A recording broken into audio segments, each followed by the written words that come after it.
5 shocking relationship truths that you must know before dating anyone spiritual.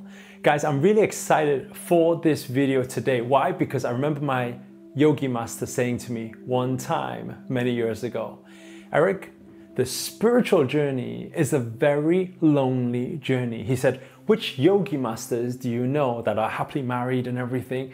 And I said, well, actually, I haven't really thought about it before, but I really had this big belief that, it's definitely possible. And I'm not saying it's not possible, but there are certain things you must know before dating people who are spiritual. And when you allow yourself to understand these different things, whether you are the spiritual person. Now, you may be witnessing this, is that a lot of people, they don't seem to understand what you represent, the way you are, why you're always so calm, why you're at peace, why do you have love for so many people? And so with that misunderstanding, it becomes very hard to have a date or have a relationship with the average person out there. Or maybe it's the other way around, and maybe you found somebody who is very spiritual and you're trying to figure them out. Now, it's gonna be very, very hard for you if you don't understand these 5 things, and that's why I decided to create this video. But before we get into it, show reel, hit it.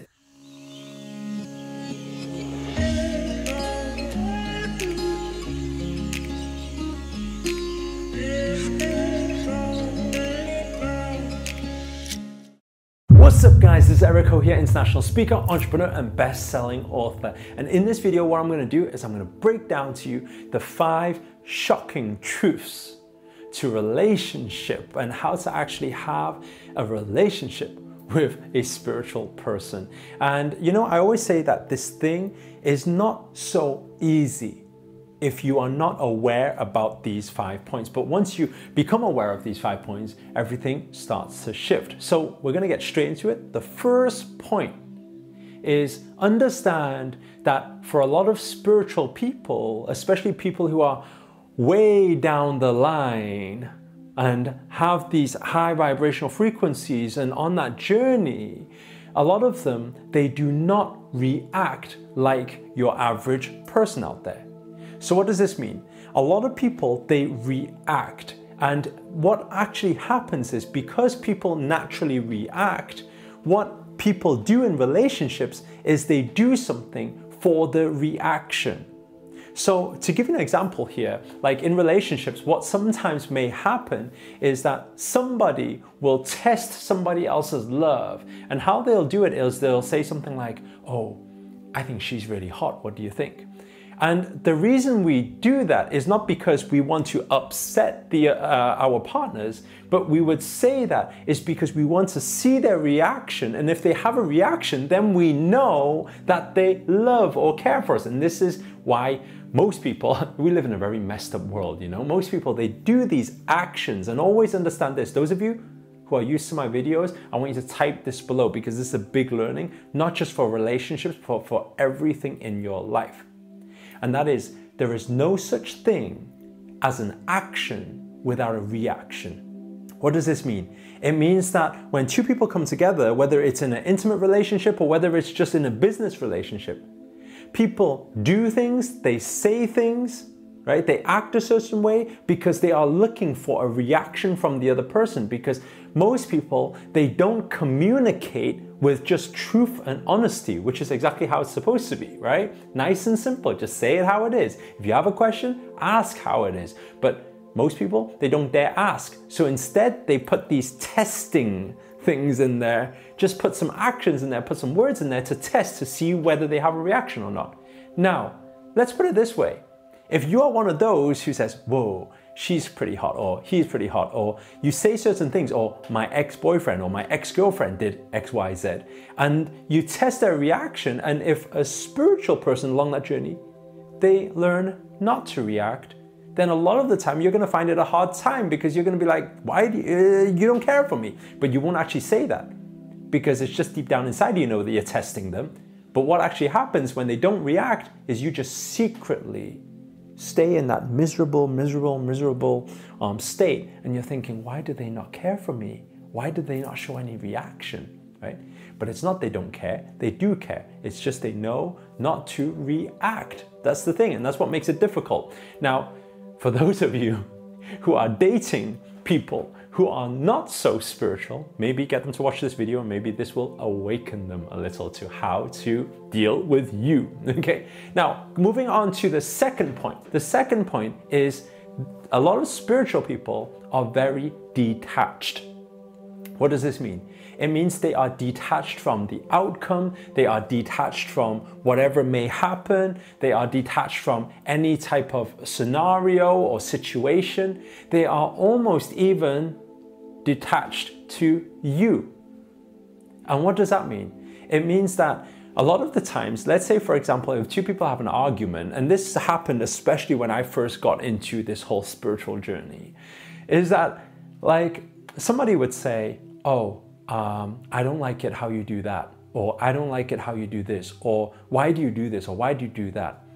My response to that would be, okay, it sounds like there's a lot of things you don't like about me.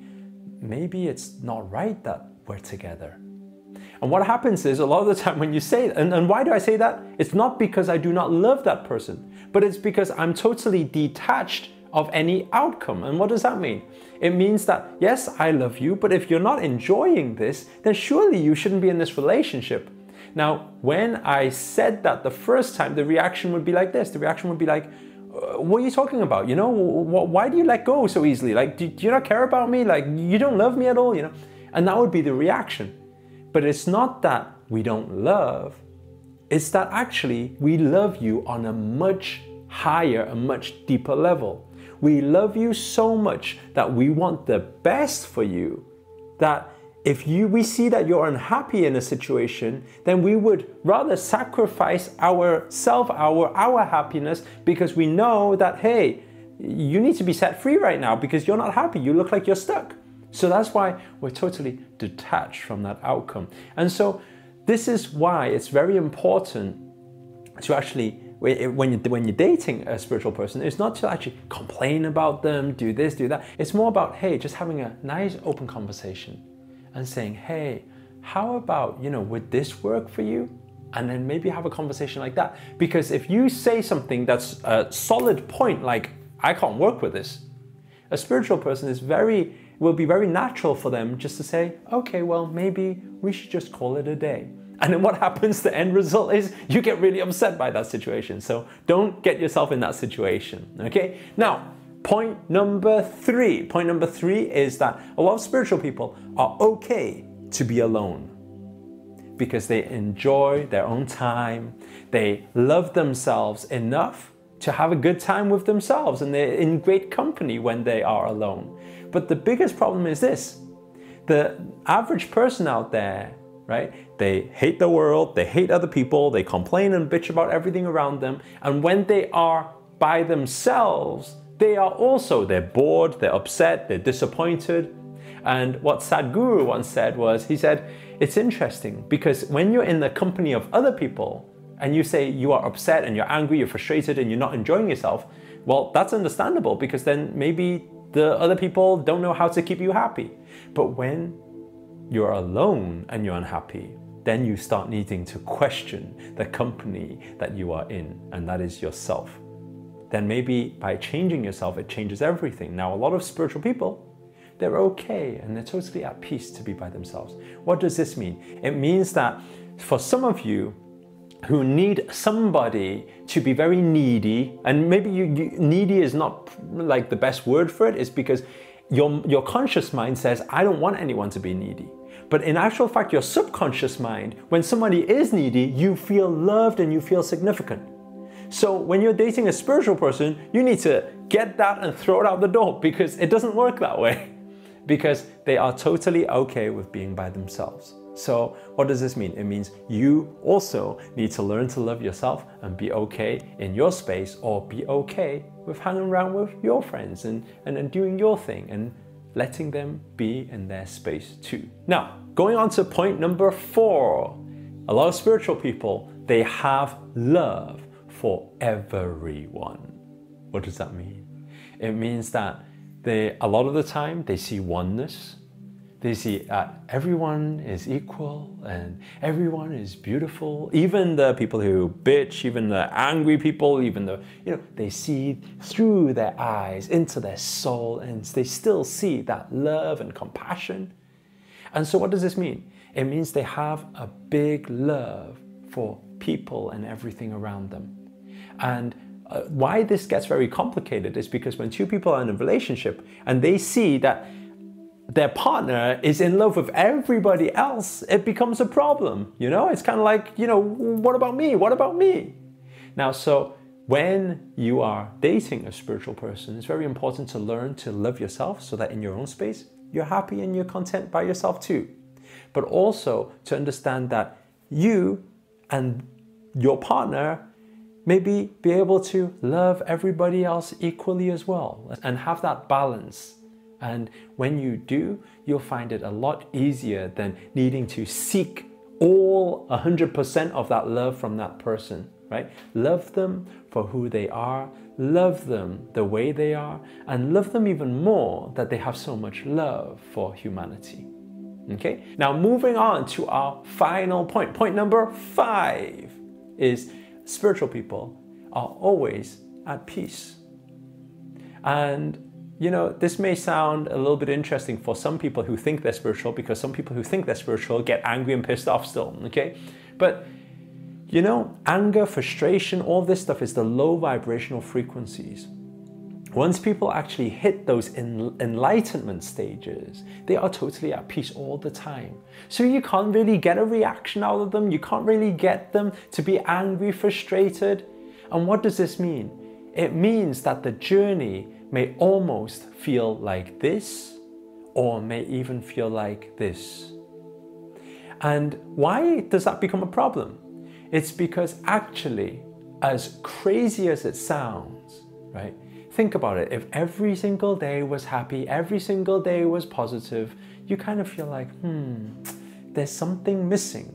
Now, as crazy as it sounds, some of you, I know you crazy people, are actually looking for an argument once in a while. And it is very hard to get an argument out of them.